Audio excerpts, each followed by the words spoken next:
¿De qué factores depende la capacitancia de un condensador?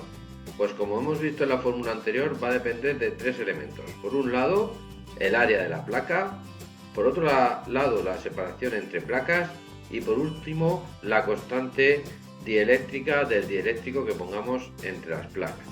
Podemos verlo fijándonos en la simbología de la capacitancia.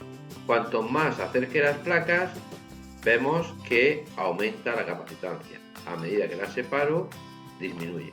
Respecto al área de las placas, cuanto más grande haga las placas, mayor es su capacitancia. Cuanto más pequeña las haga, menor es su capacitancia.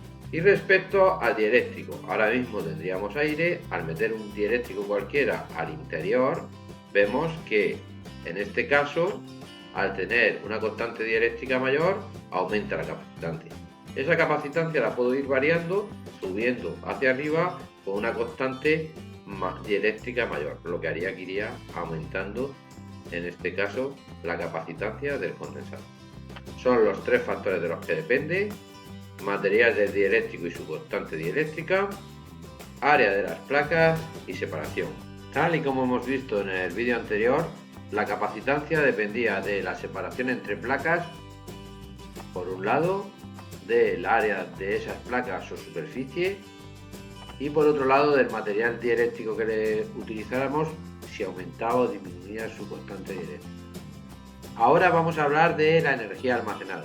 Para ello hemos colocado una pila a la que vamos a ir aumentando la corriente que metemos para que se produzca la separación de cargas positivas y negativas a un lado y a otro.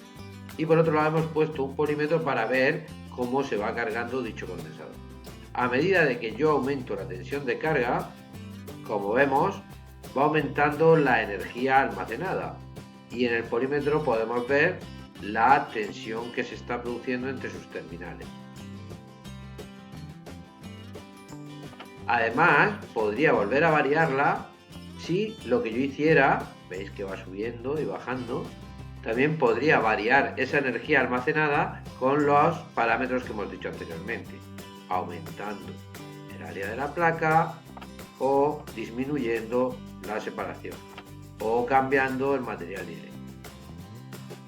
En conclusión, podemos decir que tanto la capacitancia como la energía almacenada en el condensador va a depender del área, de la separación y del material dieléctrico utilizado. Y además, la energía almacenada va a tener una dependencia con respecto a la tensión con la que nosotros carguemos dicho condensador. Asociación de condensadores en serie.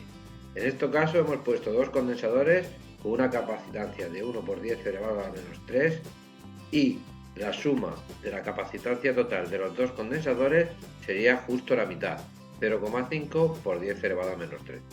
¿Qué pasaría si aumentáramos el número de condensadores puestos en serie? Pasaremos de 2 a 3.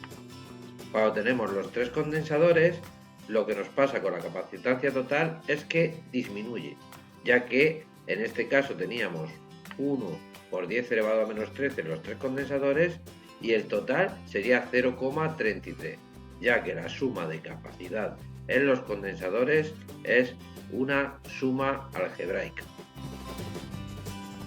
¿Qué pasa con la tensión cuando cargamos los condensadores y estos están acoplados en serie? Como vemos, a medida que vamos subiendo la tensión, va aumentando la tensión que existe o la diferencia de potencial que existe entre los extremos del condensador, siendo el reparto equivalente entre uno y otro condensador. Si llegáramos a los 1,5 voltios, aquí tendríamos 0,75 y en el otro condensador otros 0,75 voltios. ¿Cómo variaría esa tensión cuando los condensadores no tuvieran la misma capacidad? A medida a la que aumentamos la capacidad de uno de los condensadores, vamos viendo que el valor de caída de tensión que se produce dentro de ese condensador respecto al acoplamiento va disminuyendo. En este caso, en el que la capacidad es 2,60, tenemos 0,41 voltios y sin embargo, en el que tenemos 1 por 10 elevado a menos 13, vamos a ver el valor de tensión que tenemos. Será lo que falta hasta los 1,5. Así que a mayor capacidad, menor caída de tensión cuando hacemos un acoplamiento en serie. Acoplamiento de condensadores en paralelo. En este caso, para sacar el valor de la capacidad o capacitancia total, se hará la suma de cada uno de los condensadores. En este caso, si tenemos un condensador de 1 por 10 elevado a menos 13 y otro condensador de 1 por 10 elevado a menos 13, nos saldría un valor total de capacitancia de 2 por 10 elevado a menos 13, o como está en este caso, 0,2 por 10 elevado a menos 12. ¿Qué pasaría si pusiéramos un tercero? Pues si pusiéramos un tercero, sumaríamos la capacitancia de cada uno de ellos por separado. En este caso, en vez de un 2, un 3. 3 por 10 elevado a menos 12. También podríamos ir variando las capacidades de cualquiera de los condensadores, con lo que nos iría aumentando el valor de la capacidad total del condensador. En un montaje en paralelo de condensadores, el voltaje no se reparte, ya que se mantiene constante en ambos condensadores. Como vemos, cuando subimos o cargamos uno de los condensadores, vamos viendo que va subiendo al mismo nivel que la carga del condensador, hasta obtener el 1,5 voltios. En el caso del otro condensador, tendremos exactamente la misma diferencia de potencial, ya que ambos están conectados en paralelo a la pila.